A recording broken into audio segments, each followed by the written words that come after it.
Isn't that a beautiful label there? I think so. Hey everybody at the VC, it's Matt here. Hope everybody's having a good Sunday night. Thought I would check in and was wanting to do a review of the Kinks album tonight, but I just picked it up the other day, yesterday I think, and yesterday, yeah, so haven't really had time to listen to it enough, so I'll probably do that next week. But I thought since me and Mr. Mayo and some other people I've seen on here showing their Frank Sinatra records, thought I would join in the fun and show mine too, my extensive catalog. Had to go up to the south wing on the third floor in a room up there, a couple of rooms where I keep my Frank Sinatra records stored away, and bring them downstairs here to get them all ready. And so I have done that, and I will show those to you in a few minutes here. But first things first, let's see.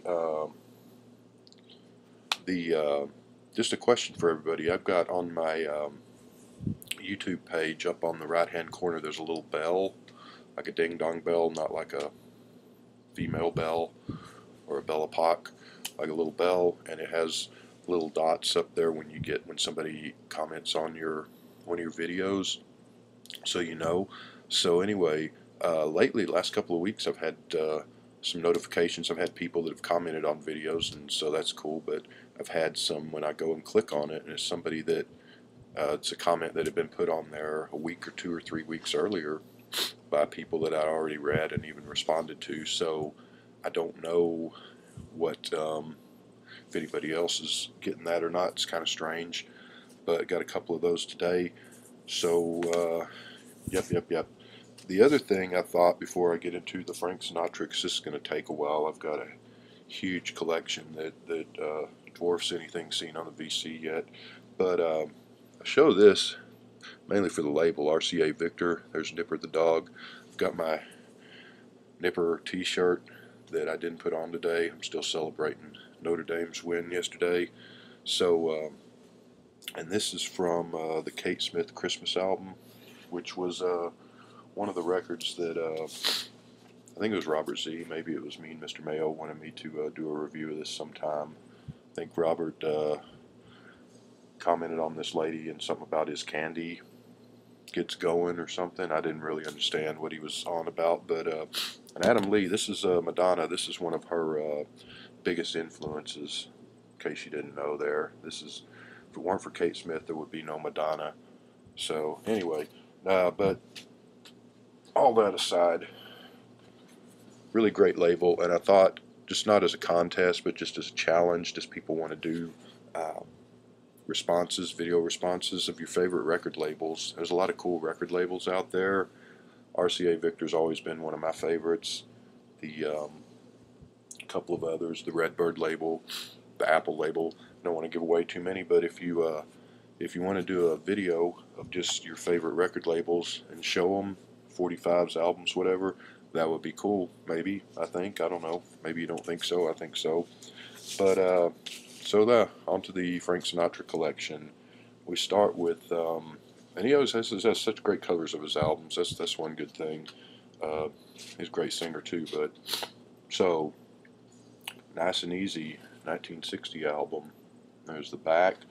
This got this a couple of years ago for free at a garage sale thing. It was there and just said I could have it. It's a Capitol reissue, so it's not an original.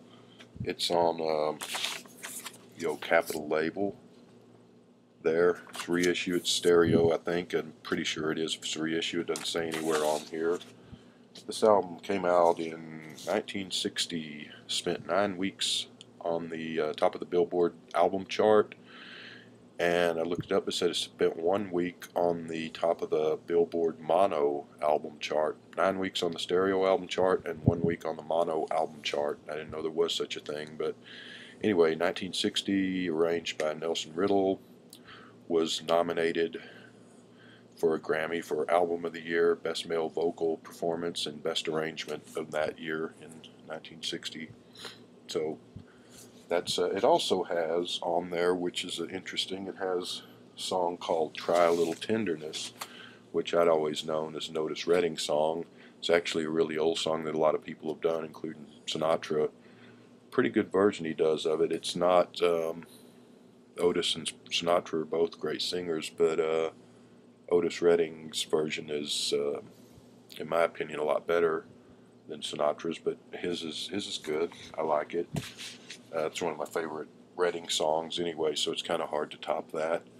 So moving along, next we go to Watertown, an album from 1960 that still has my Half Price Books price sticker on there. This one's kind of hard to find. I'd found it on CD, it had been out of print, and I was surprised to find it on vinyl because I think it's kind of hard to track down, maybe not. Interesting cover work of a small town there, and a railroad coming into the town. Lyrics in there, and it's got some different pictures, kind of like a photo album type thing, and some personal belongings. This album is on the Reprise label. It's got Sinatra there. That's his record label. Same thing, the Kinks in America were on the Reprise label for a time when they did their best records. But this was released 1969. It was produced by Bob Gaudio. I don't know if I'm saying that right, but he's one of the guys in the Four Seasons. It's one of the very few Frank Sinatra albums, or the only one back in those days, not to crack the Billboard Top 100. It is a concept album, a rock opera, not a rock opera because he's not really rock, but it's a rock opera concept album of all things, believe it or not, and it's the story of a guy, unnamed narrator, the guy is, they never give his name, but his wife has left him and their two sons and run off to the big city, and he's missing his wife and depressed, so it's a downbeat, kind of somber album, and at times it seems like, some of the songs it seems like the wife is maybe dead, but others it seems like she's just, ran away and left them. So, but a brilliant, very beautiful album. This is a great album, and unfortunately wasn't bigger because I think he had high hopes for this album. It's a song of his, and then he didn't do too well, so he kind of went on to other things and forgot about this. But it's really one of his best records, and one of his most accessible, and just beautiful music throughout. Great album. So yeah, and so now we move to, I don't have any more Frank Sinatra albums. Those are the only two I have.